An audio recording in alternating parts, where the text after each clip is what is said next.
Welcome to the Industrial Talk Podcast with Scott McKenzie.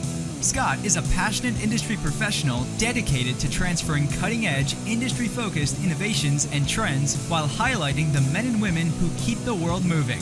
So put on your hard hat, grab your work boots, and let's go. All right, welcome to the Industrial Talk Podcast. So glad that you are here. You know my name is Scott McKenzie, and we are broadcasting from IoT Solutions World Congress, and that is Barcelona, Spain. It's beautiful. You got to put that on your bucket list. Bottom line, great town with great food, with great people. Bottom line, put that on your bucket list. That's Barcelona. And this podcast, the Industrial Talk Podcast, is brought to you by those wonderful people at Industrial Internet Consortium. Go out to iiconsortium.org. That's iiconsortium.org. Find out more. And you're saying, hey, Scott, why do I need to go out to iiconsortium.org? You know, you need to be in this industrial IoT, IIoT, AI, security, you name it, this space, this Industry 4.0, you need to know more. You do. Because if you're not aggressively looking for solutions, I'm telling you right now, your competition is, and they're going to be ahead of you. So that's iiconsortium.org. And that is the great segue that we have with our next interview. A gentleman by the name of Kevin Gillick and Gilles Bernabeu, which is pretty cool. And they are with GlobalPlatform, and we're going to be talking about IOTOPIA and that platform for creating security standards. So stay tuned. This is going to be a great conversation. I like it. Okay. First, guys having a good conference? Yes, excellent. Thank you. Yeah. I mean, I kind of like it. You know what topic that everybody's been talking about? We hope that what's high on their list is security. And it has been. Absolutely. It's been it's been an important topic specifically because what people have identified, and we're going to go down the road of why you're such a great professional as Gilles. Gilles is off to the side. You won't see him on the video because he's that silent, smart guy that sits off to the side. And if Kevin makes a mistake, Gilles will pop in and correct Kevin. Correct. Anyway, and so one of the things that people have talked about, what's been interesting, is that it's sort of been the Wild West out there when it comes to this whole IoT business and opportunities, and people are talking about it. And one of the gaps that everybody has finally identified is security. But not just that. Security from a standardization, meaning, I see that I've got an IoT, I have to get into the IoT strategy, whatever that means for my business because it's important. But then how do I deal with the strategy component or the security component associated with that strategy? And that's always been the sort of a challenge. And that's where you guys step in, which is pretty doggone cool. Yeah, it's interesting. I'm going to play off a couple of things that you said. First of all, security being talked about here at IoT Solutions World Congress.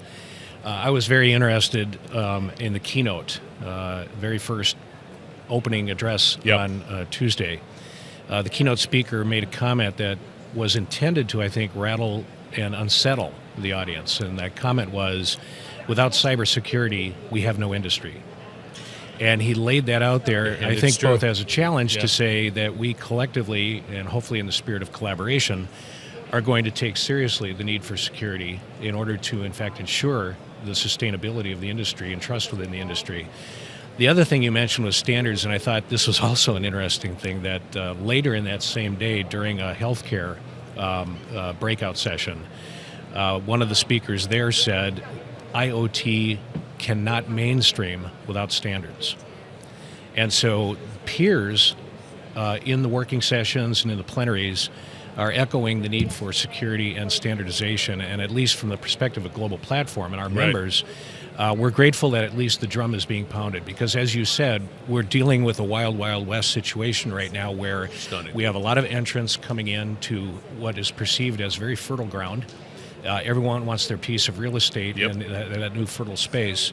But the pursuit of that and the promise of growth and rapid growth and mass market potential are bringing a lot of entrants into the marketplace, sometimes rapidly because they care about time to market, more so than a rigorous security exercise that would ultimately protect their brand and establish trust with those people who acquire their IoT devices. So again, we're glad to hear that a lot of people are talking about security here at the event. Well, I think there's been an evolution of just the IoT space in general. So 5 years ago, this particular conference started, and then people are chirping about the values and the benefits, and it's becoming more mainstream. It's becoming, there's a more commercialization of it. Now, the messaging needs to happen, but the reality is people see the opportunity, but the real benefit is that this whole, and it's sort of a broad category, but this whole IoT space is solving problems and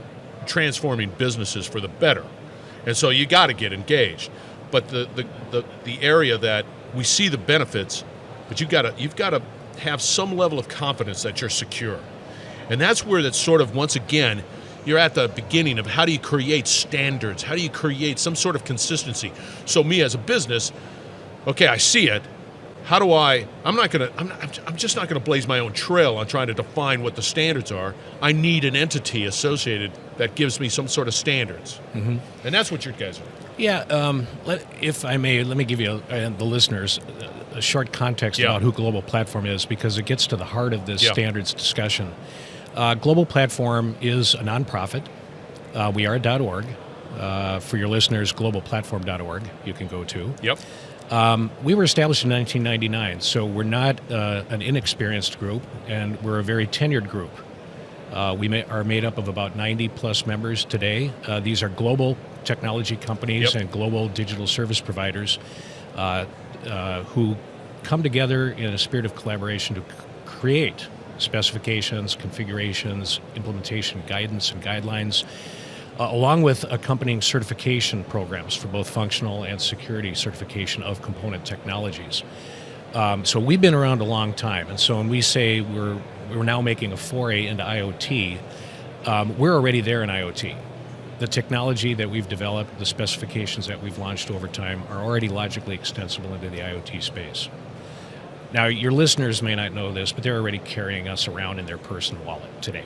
Okay, when we talk about all the financial credit cards having gone to chip, when we talk about the SIM card or the embedded SIM inside your smartphone, when we talk about component technology inside your set-top box, there's component technology in electronic control units within automotive vehicles to protect invasion from outside forces, infotainment, or other access points. There's a whole lot of GlobalPlatform that's in your life today that we're quietly proud about. You don't see the branding, but you see the branding from the member companies who bring the product to market consistent with the specifications. Right. So we are a standards group. And I think where people get confused about standards is there's a lot of different layers to the standards. We're not looking to create application standards. Somebody who has a healthcare application or somebody who has a payment application, at the application layer, we're not involved. That's what you talked about as being commercial. The commercialization of IoT really should take place at the digital service level, at that application level. That's where people should differentiate themselves. We're looking at a layer below that. I'm going to interrupt. What do Sure. you mean? What do you mean by that? That last statement, that at the digital level as opposed to the commercial. What do you mean by that? Okay, let me answer that by extending my statement a little bit. Got it.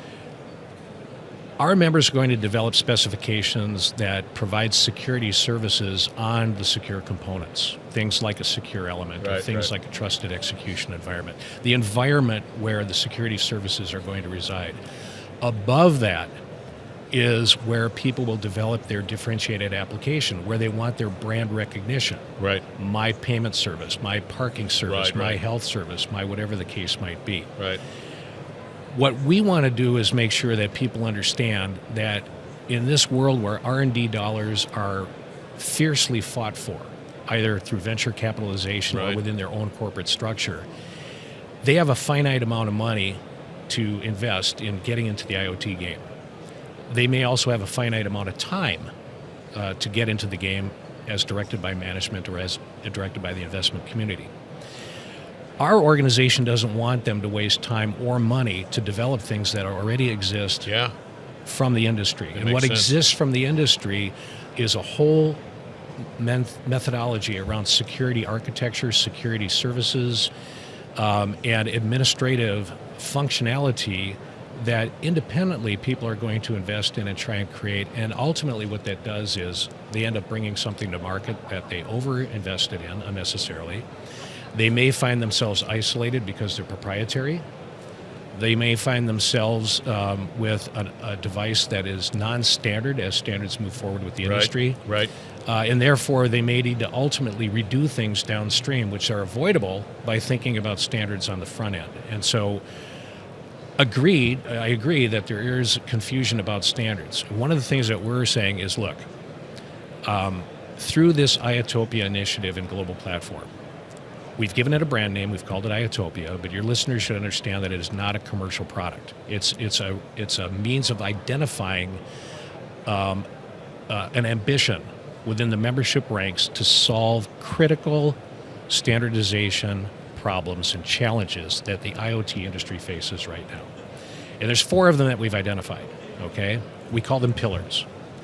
But one of those pillars is security by design. Let's start there. Right. There's a lot of talk about secure by design, and people want to have security for these IoT objects that are increasingly being multiplied. Like at the device level. Correct. Right. Correct. And I'm gonna manufacture this device, and I'm going to have a layer of security in that device. Correct. During the design. Got it. Now, there's a lot of security by design best practices out there today, and people will go out and they'll see this, they'll see that. You know, do I do this? Do I develop my own? We don't want to necessarily create a secure by design philosophy, strategy, specification without an awareness and an embracing of those best practices out there today that are really good. The issue is a lot of those best practices models are directionally designed, but they don't necessarily tell you how to move from that to its implementation in technology. Right. So what we want to do is look at the best practices. Okay. We want to look at the gaps that exist between them. From a standardization standpoint, reference what is good, but fill the gaps with specifications. But we also want to do security by design with 2 things in mind. That what we release should be adoptable by the industry, and to the extent possible, it should acknowledge government mandate. Because there's going to be mandates out there from different parts of the world about what they believe is properly secure. From a regulatory perspective or from some other perspectives such as privacy. And so we'll be looking at that, and that's one of the first things within GlobalPlatform. And with that secure by design, because of the organization, it gets a lot of great thinkers within the room to really define probably the best approach associated with that. Well, more importantly, it's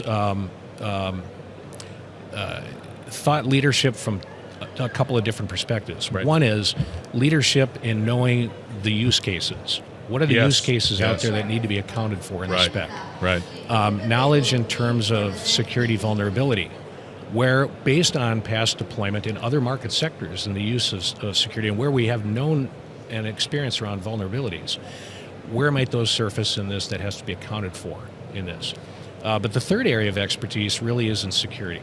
You know, it's a changing world out there, even from a computer standpoint. It's constantly changing. Well, it's pretty fluid. Let's think about one step further into the future now. Working with government agencies on their concerns about quantum computing, and how do we get into an environment where we have quantum safe algorithms, and a way to make sure that security services that are out there, particularly they might be government services or your own personal payment services or whatever. Right. It may at some point in time the quantum computing leap as a new layer of security responsibility, and therefore the standards organizations need to be out in front of that. And so you're correct about the community that we bring together, but it's a very specific set of talents that's embraced in our membership ranks that are uniquely qualified to take on some of these types of So there's a level challenges. of confidence, once the standards are created, there's a level of confidence. I mean, that's what's important. Well, here's where the confidence comes in. Part of it is that even though the specifications are developed in collaboration across a lot of people, where the confidence comes in is the membership itself is almost equally represented in Europe, North America, South America, and Asia Pacific.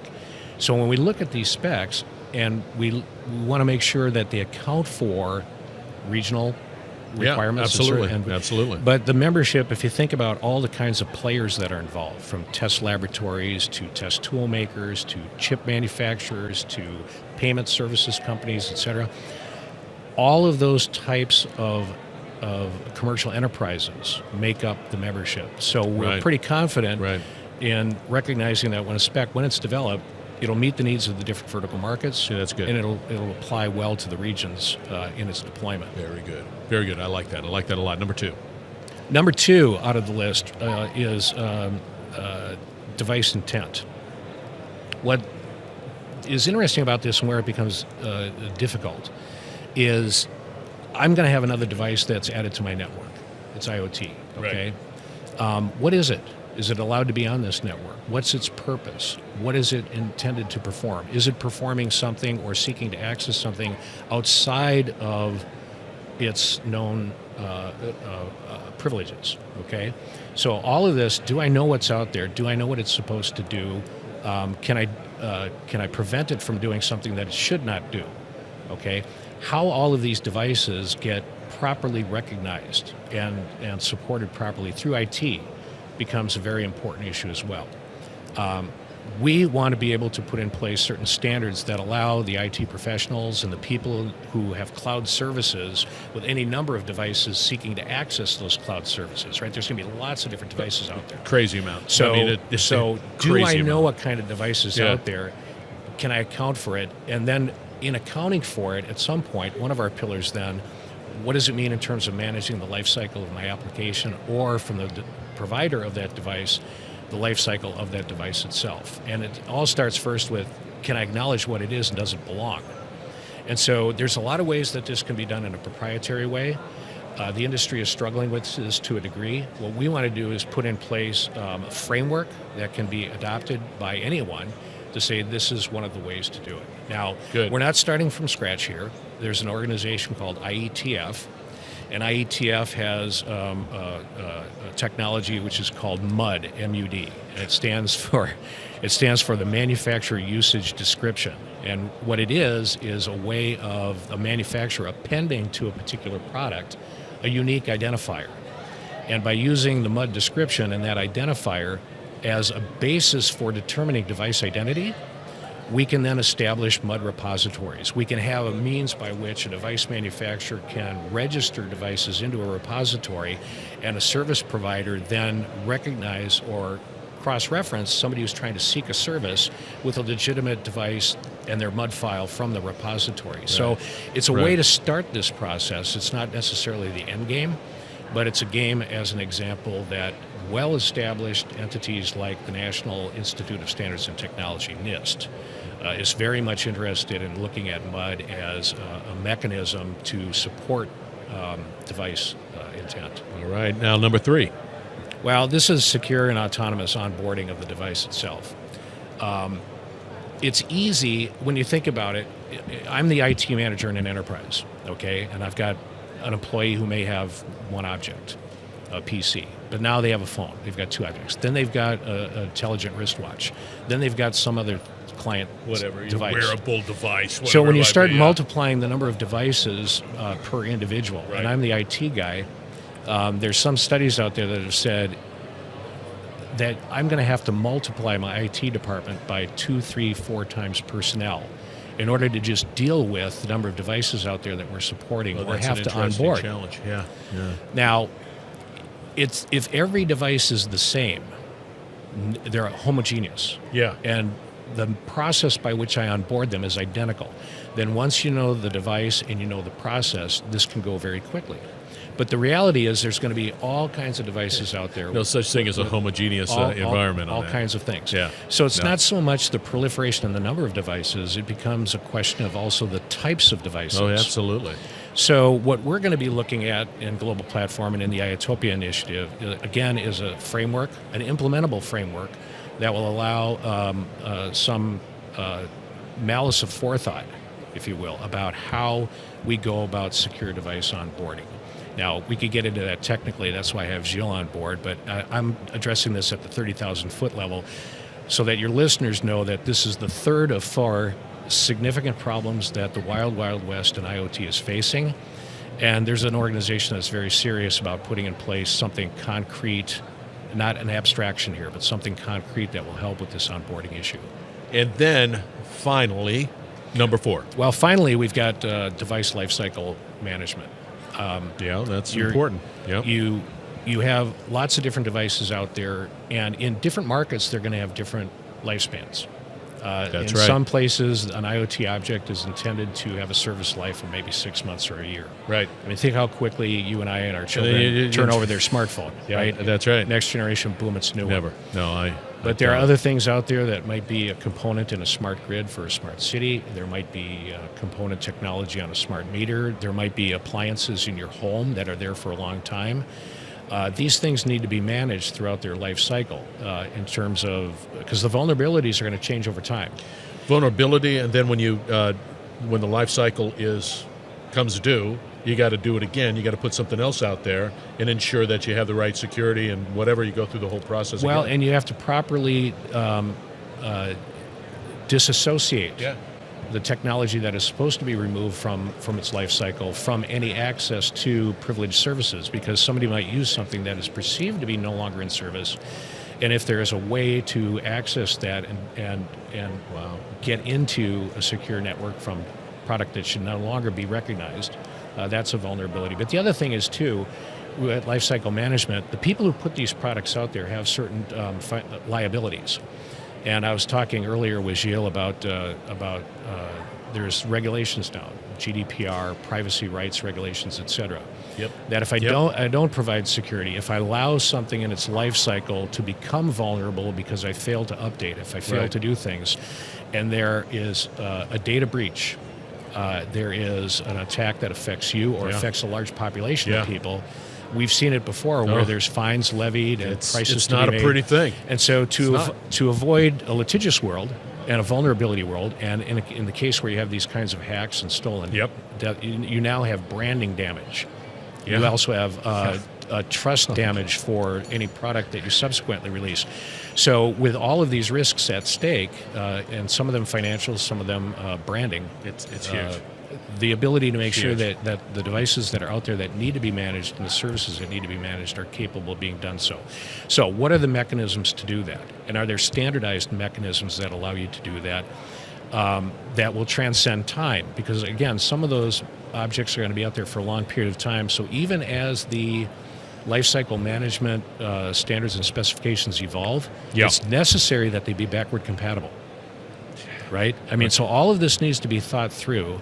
And for it not to be done through collaboration would be dangerous. It would be, I would say that it would be impossible. I mean, you maybe have some level of success, but it's just... But it's not desirable. It's not. What's desirable is for people to know that what is being made available freely from the industry through standards is something that was thought through by a very diverse group of security experts, rooted in a history of prior deployments on other technologies and other industries, so that there's some legacy there to pull from. And importantly, and it's not just standardizing the technology and writing the specifications, etc. But there's going to be some markets, not all, but some markets that will say certification is necessary. That it's not enough for you to tell us that you meet a standard, but we're going to want independent third-party validation. We're going to want you to go to a lab or minimally self-test, depending on the requirements of the market, but to at least be able to go somewhere and know that there's been a rigorous third-party examination of the technology from a functional basis and from a security evaluation basis. And if there's any changes to that technology over time, there can either be a delta evaluation or a new evaluation of that technology, so that there's a continuous stream of trust through certification for these products, for critical markets. So tying the certification component to the other 4 pillars is a very important part of the obligation we feel in the Global Platform membership. Okay, so we're going to be having to wrap this conversation up. Let me ask you this question. Where do you stand in IOTOPIA, and where do you stand with getting this whole thing just beginning, rolling? How do people get involved? Well, the good news is we're not on a standing start. A lot of people might get into this work at ground zero with a whiteboard and nothing written on it. We at least have all of the secure element specifications in our history and configurations in the trusted execution environment to build on. We've got an association network in place, including Industrial Internet Consortium, who works well with GlobalPlatform. Yep. And so our partner base is there. So we already have a running start. But now, where are we? We are now organizing internally from a resource standpoint and a leadership standpoint and a working group standpoint to drive forward these 4 pillars. 20 days from now, we're actually launching our first internal meetings where the membership is going to start to do the serious work on each of these 4 pillars. And in fact, a year from now, I hope you and I are sitting here doing an interview. Absolutely. And at that time, I'd like to give you a report card. I like that. To tell you exactly what we've been able to accomplish. All right, Kevin. There's a lot that needs to be discussed about security, and you guys you need to go out. Are you connected out on LinkedIn? We are, but first line of defense, please go to www.globalplatform.org where you'll find information about the IOTOPIA initiative. That's globalplatform.org. Globalplatform.org. And that, I can't stress that enough. I understand we got down in the weeds a little bit, but man, I'm telling you right now, they're doing incredible work and providing a wonderful service to be able to secure those IoT devices and just the world that we're living in. You got to get engaged. You got to go out there. So go out to globalplatforms.org or reach out to Kevin or Gilles, and all that information will be out on industrialtalk.com, all the contacts, everything that you need to know. There's no excuse. Friction's removed.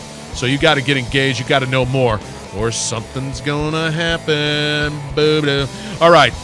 Once again, industrialtalk.com. We are brought to you by those wonderful individuals at Industrial Internet Consortium.org. That's IIconsortium.org. Find out more. Just like that. I mean, look at that. IOTOPIA. Go out to Global Platforms too. You need this information, and you know what? It's available. It's out there. And there's no excuse. I don't want to hear it. And once again, Barcelona is a great place. Put that on your bucket list. And once again, thank you for joining the IndustrialTalk.com podcast. Be safe, be bold, dare greatly, and as well, change the world. These guys are changing the world, so thank you very much. Appreciate it, guys. Thank you.